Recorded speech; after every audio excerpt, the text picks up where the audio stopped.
Hey, what's up, folks? It's BG, and welcome back to BG Model Workshop. We are doing a little bit of a bench update before we head off to work, and just kind of get you caught up on a little bit of what's going on here. So many other things than model building has been going on, but it's all for a different video type of thing. Primarily, what we're working on right now is the Porsche Group build and the Malibu, the '66 Malibu flip nose. We're kind of making some headway on that, and hopefully, fingers crossed, we can start getting that ready for paint soon. But we'll show you here what we got going on. All right, so here we have our Fijimi Porsche 917K. We're doing this one in green, and we have a nice color picked out from Tamiya. It's a park green color, and we're doing it over the Tamiya light gray primer. Being very, very careful because our kit has these little tangs here that are supposed to be part of the hinge system that would slot right in there. So we're trying to be very, very careful with all that. We've had so much body work to do this. I was unexpected to do this much body work to this build. There are little air vents on either side of this little hatch here that we had to fill, and then there was a little spot right here at the bottom of the windshield we had to fill, and then we also had to put a filler panel in here. All these pieces come with the kit, but they don't fit great, so we've had to do a lot of sanding, filling, priming to get all of these to look like they're supposed to be closed. And then to top it all off, this little hatch piece here doesn't quite fit perfectly well. I had taken a guess that it would fit okay. I actually glued it in place, and then when I hit it with a passive primer, it was sitting very proud along this side here, so we had to do a lot of sanding and stuff while it was glued in place because, of course, we cemented it in place, and yeah, I should have really double-checked that before I went on with that. So we've got it looking really, really good. I've done a little bit of black panel liner in the grooves around here so it'll show up a little bit better on camera. And I have to do a little bit more on this side here, but we're going to hopefully wet sand the primer this evening. Oh, we also had to glue in this little piece here. I do have a little bit of a gap here. I'm thinking I might fill that. I don't know. It's going to be on the bottom, but we want to do the best job we can. So that is fixable if I just take maybe another day's worth of time of filling and sanding. So I might actually do that. And what happened there was I had missed a bit of cement, I guess, when I was going around all this, and when I was sanding this down, it cracked, so or split apart. So I did add a lot more cement both on the bottom here and then up inside, so that would be a lot stronger. And then I think I will actually go back and do that. But yeah, we're hoping that we can fix that, wet sand this guy here, and start getting him into some color. We did have to open up these holes here on either side. According to the instructions, there are some sort of filler caps that go up inside there.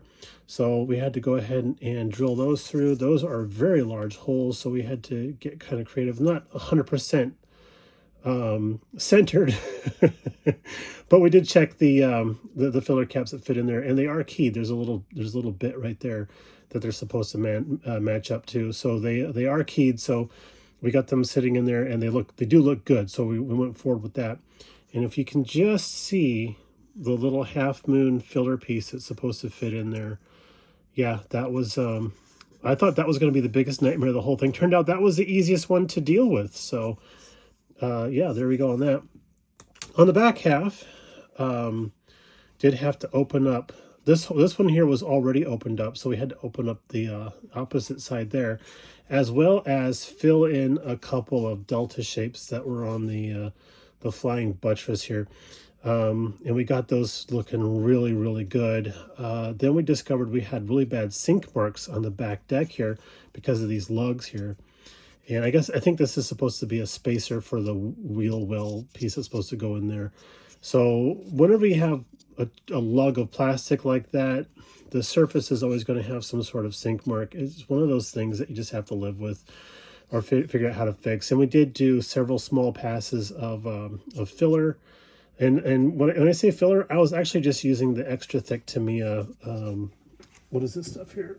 It's not extra thick at all, as a matter of fact. It's just extra thick because I've had it for 10 years. This stuff here, the surface primer.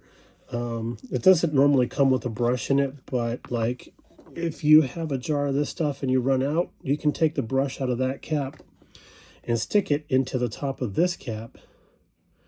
So see how chunky that is? I'll actually just pick up with a toothpick around the edge of the top of that there where it's really thick. And I'll use that as my filler. And it doesn't shrink at all. So when you go to prime it and everything, oh man, it stuff stinks. When you go to prime it, it's the same thing as the primer, so it doesn't react at all. So it just is perfect. So a couple passes of that, I just put a couple dollops on there and then wait a day, come back, sand it down, hit it with some primer, get a little bit more sand. You know the process. So yeah, I had to open up the holes there, had to close up the holes there. I'm not sure why we had to close up some of the panels on this guy, but it is what it is, and the instructions said to do so. So I thought, what the heck? I could always use more experience doing body work, and so far I am really proud of how this is looking. Underneath, no real stories to tell there. I did neglect the fact that I have to glue in this panel here. That I forgot to do that, so I had to go back and cement this in place and then sand it down and then re-prime everything. So there are a couple more little like mud flappy things that go on there also. I don't think they're body color. I'll have to double check the instructions, but this is getting ready for some wet sanding.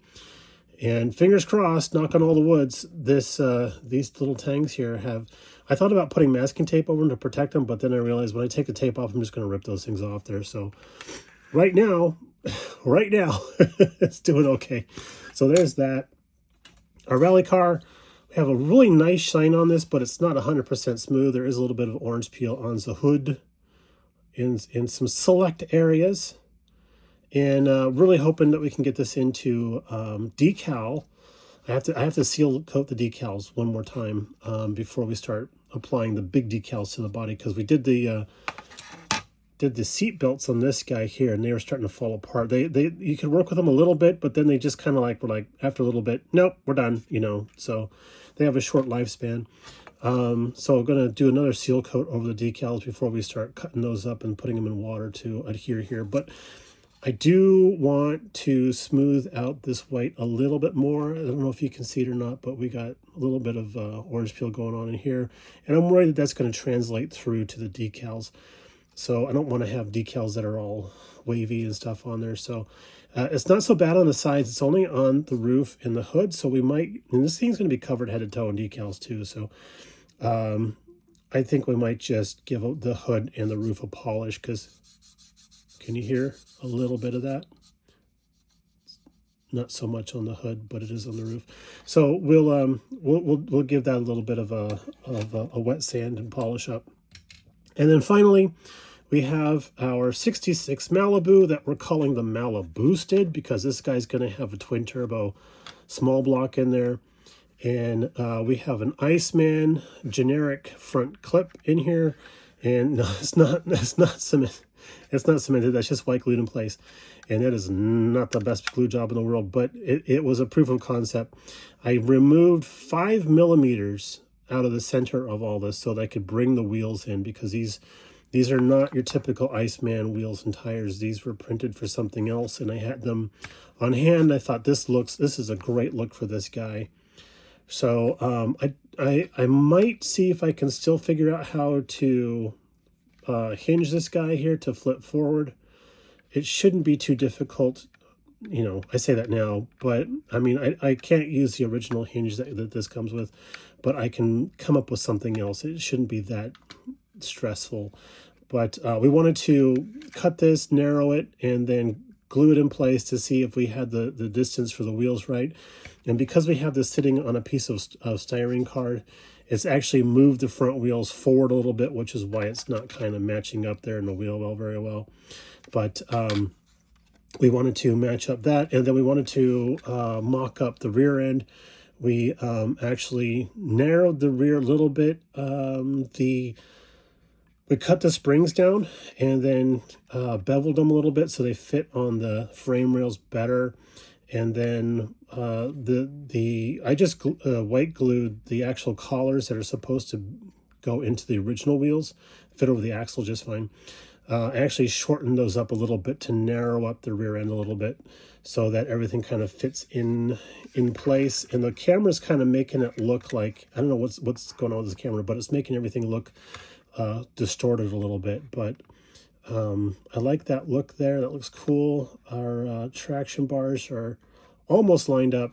I did have to carve out a little bit of the chassis pad because there's this bubble right here on the either side.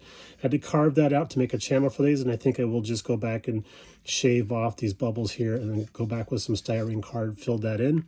Not too worried about that. On the grand scheme of this guy here, that's small potatoes. And then the interior wise, I got the roll bar in there. I don't have the angled pieces in, but I do want to do those. And most of the effort and everything's going to be right up here in the front, trying to make this all look like it's supposed to be here. And I'll have to do filler pieces for the sides and all that jazz. But unless they want nice airflow through the car, that would be cool. But yeah, we're going to do all that. And then once we get this distance figured out perfectly, the glue popped off of here. Once we get this distance figured out perfectly, then we can go to building the engine, and I might have to redirect some of the exhaust piping. So there's that. So that's what we got going on the bench so far. Lots going on. Lots going on, but very little forward progress on anything because it's just priming and sanding, priming and sanding, priming and sanding, cutting and gluing, cutting and gluing, and cutting and gluing the same pieces over and over again. And this guy here, dreading the whole decal process. That's basically it. All right, folks, we're going to call it quits on this one right now because we got to get off to the styrene mines. But we'll talk to you all a little bit later. And thanks for tuning in. And thank you for all of your support, comments, and, of course, subscriptions. We appreciate that immensely. We love you all. Y'all take it easy, and we'll talk to you next one. Bye.